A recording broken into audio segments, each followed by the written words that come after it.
Welcome to day 3 of the From Behind to Learning Progress Learning Challenge. I'm Dolly Freeman, and over the last couple days, I have been sharing with you tools from my actual tool belt as a homeschooling mom to help you to progress your children no matter how far behind they are. So if this is the first time you're in today, I just want to say welcome. I want to encourage you to go back over the first 2 days. They are going to really help set the platform of what this is going to be building on. But you can actually get a lot just from today. So I'm so excited that you're here joining me on this special series. And in that, today I'm going to be talking about the number one reason your child isn't motivated to learn. And in this training, I'm going to be teaching you the reason why your child isn't motivated, the problem with most curriculums, and the secret to getting your child motivated. So if that sounds of an interest, you're in the right place, and I'm encouraging you to stick to the end because I have some really great things to share with you. The big question is this: how are Christian parents like us, who are arming ourselves against the influences of this world, how do we influence our kids to carry our faith into adulthood? That is the question, and this show will give you the answers. My name is Dolly Freeman, and welcome to Influencing Your Kids. So before I get started, I want to share a little bit about my experience with our son, who by the time I had decided, and yesterday I shared a lot about how I struggled with our second child. And if you missed that, you're going to want to look at debunking the myth about your child will learn when they're ready. So in that, I talked about how so many within the homeschooling community who had children who were behind were making it acceptable to believe that it's normal, just because it's common, that it's normal that our children are not learning at an earlier age. Now, in yesterday's topic, I actually shared with you about why I thought, no, this isn't quite right. And it boils down to this one statement: practice makes progress. And so I'm going to pick up with that today, and I'm going to continue building on that so that when you leave today, you're completely understanding what needs to happen in order to motivate your children to learn. Now, back when I had decided to go ahead and go all in and committing to a full year of getting my struggling learner to progress in his studies, basically his reading, we're focusing on reading that 1 year, I realized that he had developed some behavioral issues in the process. Now, not necessarily behavioral in the fact that he was disobedient to me, but rather that he had formed habits of distraction. And those distractions were obvious when I had gotten up to go tend to his younger brother or his sister, or even done a few things around the house. When I came back, there was no progress done in that lesson. And so when we look at all of the problems that might be causing your child to be unmotivated in their learning, you need to look at behavior as well as if there's learning challenges, but also how you're developing that environment for learning within your home. So what I ended up doing is realizing that in that time, I need to be consistent and intentional in how I was using the hours of our homeschooling. He needed me to sit next to him to form the habits of attention. And in that, it helped me to be able to move the progress forward. His age said that I should be able to let him sit and do things more independently, but the results were proving that he had that habit of distraction that was keeping him from staying focused in order to build on that momentum. Now, I'm going to tell you one day how all of that changed, but that I want to tell you towards the end. So before I get to there's some things I want to really share and shed light on as we're moving into this challenge. Okay, so today we're going to be talking about how I honed in and committed to practice makes perfect, and how that mindset made the big difference in our child's ability to stay focused and motivated. the Lord, when during this time, I stopped and I prayed and I really asked the Lord for wisdom and direction, because let's face it, I was losing a lot of my own confidence. Even though I had successfully taught children to read as a kindergarten teacher, I had taught my first child how to read, and this child I was struggling with. And so and he was 11 or 12. I can't remember the exact time that I said, you know what, I'm committing this complete year to getting my child to read before the end of the year. And that was my goal. So having that goal, I needed to feel confidence myself, but also having some type of wisdom of where to start and what to do. So in my prayer, I was just really seeking the Lord on that wisdom and direction. And he reminded me of when my child was 7.5 years old. And in that time, my son would be going outside. He would come in, he would grab the adult field guides off the shelf, and he would try really hard to read. This was at 7.5. And so at that point, I began to realize something that was so important to every person's educational path, regardless if they're struggling or if their success is in a subject that one child struggles with. So that reason your child isn't motivated is because they lack interest. My son at 7.5 years old had the interest of knowing the name, the habitats, the food that something ate that he had found while exploring in our backyard. That interest is what gave him that motivation to try to sound out words. And when the Lord reminded me of that, I realized that, wait a second, Charlotte Mason spoke about this in her original writing, and I began to fill in the gaps of what that looked like. Charlotte Mason always said that your curriculum needed to earn eager attention. And that eager attention is what was not happening when I would get up and leave my son to himself in his lessons, because he had formed the habit of distractions. I had allowed that by letting too much time go in between, and I needed to correct that by being beside him. But the only way to keep his attention, even when I was beside him, was to make sure that his curriculum was of interest. So I'm going to give you a tip here that you really should be writing this down if you are struggling with your children, because you want to come back to this and really nail it. All right. So there's a couple things. So if you are struggling with behavioral issues, whether it is distraction or downright disobedience and a child just not wanting to do what you tell them to do during those lessons, you have to understand that some of these actions could very well be tied to the fact that your child is behind and it's connecting with their emotions, and they're not really sure how to regulate those emotions in verbal understanding of telling you what the struggle is. So they're acting out because they don't know how to explain how they're feeling about being behind. So the good thing about that is I teach you how to eliminate those behavioral issues inside the Solve Learning Challenge kit. But in addition, I walk you through how to understand how to motivate your children in a 5-day workshop that's included inside that kit. Now, I'm just going to post this kit in the comments so that you can quickly go and see about it when we're done with this. My heart is that you become equipped and able to solve those learning problems that's going on. So what I ended up doing that made so much difference is when I realized my son was motivated when he was learning or when he was interested, is where all of a sudden it hit me. I need to do something different. And so that leads me to the second point I want to teach you in this segment, is that the problem that your child is unmotivated is usually a curriculum. So if your child is not interested in your curriculum, they are bulking at the assignments, they're taking longer than it ought to take, those are signs that the interest is not there. Put your child in front of something that they're interested in, whether it be curriculum or not, you will see that their attention is there, even if it drags on for an hour or 2 hours or 3 hours. Hollywood shows us this.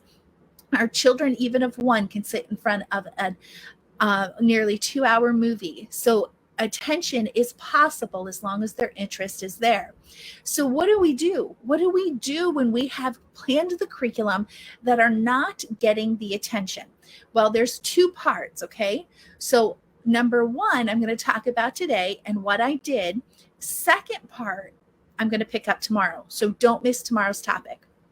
All right, so you are going to want to realize that a lot of curriculum is watered down curriculum. Charlotte Mason talked of that as twaddle. Our children, our brains require the full idea, not just bits and pieces and water down and take it apart. They require, in order for our children and our brains to retain, is we need the full spectrum of the idea. We need to be able to see why, what, how, when, and if. Those are so important to us being able to retain. These are natural questions that when a curriculum cannot give us that fullness, it doesn't have the ability to build our interest. So that's number one problem with curriculum. The second thing is we're getting curriculum that may have interested someone else's family or we feel should be because it's simple and it's in a box for us and it's all done, but it doesn't necessarily mean that that is going to ignite and spark valid interest in our children to earn eager attention. So what I want you to do and what I did to overcome our struggles is to put in the place where they're struggling. For instance, our son was struggling with learning to read. So I used his interest that was already showing me that he would get an adult field guide off the shelf to learn how to read at 7.5. I coupled that with our curriculum plans, meaning this: everything that I gave to him had everything to do with animals, because that was his love, is animals. So when I coupled his struggles with his interests, what ended up happening is I had earned his eager attention, and it was no longer about what his struggle was, but now about his interest was. And so he was willing to overcome those struggles because he wanted to know the answers to the what, when, where, how, and if. So by giving him that curriculum that answered all of those questions, aligning with his interests, that first year where I said, we're going to practice for progress. When we put that with his interests, guess what happened? You betcha. He completely went into progressing. The challenges he had before with curriculum that no longer interested his mind, guess what? His distraction habit disappeared and he was building the habit of attention. His attention span increased. So we were able to go from 5-minute lessons up to 20-minute lessons within a few weeks because he wanted more. And when that happened, it automatically ignited the passion for that next lesson. So I'm telling you, an interest-led curriculum is so important to overcoming the struggles. Now, what about those other things? Well, we'll talk about that tomorrow, so stay tuned. But what I want to tell you now is the secret to getting your child motivated. Now, this happened by pure circumstance. I was getting ready for our third child to be born. I knew that I could not be planning all summer long. I needed a way to be able to implement our plans and plan in a way that was simple. So if I was in the middle of nursing or changing a diaper or what have you, that our children could begin to take ownership and I would be able to breathe a little bit better and not spend the whole summer, the next summer, in planning. So I created what I called the grade notebook. So instead of having a teacher's planner where it had all the things I needed to do, I separated it into my daughter's grade and her assignments, and then I separated it into my son's grade and his assignments. Well, I had no idea, by simplifying things for me and being able to just look at a glance of what each child is responsible for and to make planning easier for me the next year, I also did something that I gave the ownership of our children's education to them. So here's what happened. Our daughter recognized that mom was a little busy at times. And she's like, can I go on to the next lesson? I know where to find my assignment. And so I would go, yep, go ahead. Your next thing's here. And she would go and she would look it up and she would go and do it. Well, once she got her hands on that checklist, some kids just love checklists, just like we moms do. When she got her hands on that checklist, she became completely motivated to go ahead and move forward. Now, that child was not behind in anything. She was a vivid reader. She loved assignments. She loved her schoolwork. But at the time, something happened. She loved an outdoor project that she and her brother were working on.